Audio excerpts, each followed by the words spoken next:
Whoop! So, ito guys, nandito tayo sa small village sa Vernic.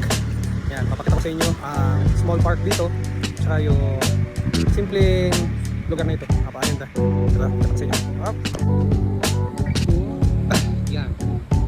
Dito ako ngayon sa park. Park ng Vernic. Simple lang. Ganda. Dito ako pupunta. Tuwing day off.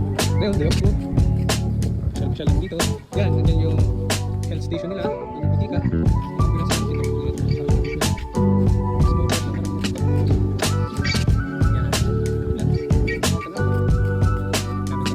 Tubitro. Ciao.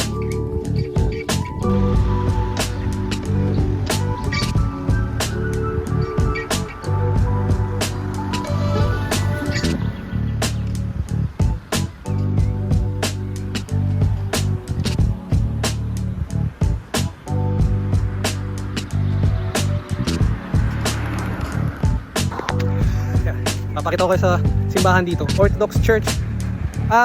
Sinasabi nila Eastern Christian. So Jesus Christ pa rin ang pinaniniwalaan nila. Wala kang gawin nila ng pagdadasal. And then, ang ganda. Pakita ko sa inyo. Ito. So ayun, ito na tayo sa simbahan. Papakita ko sa inyo.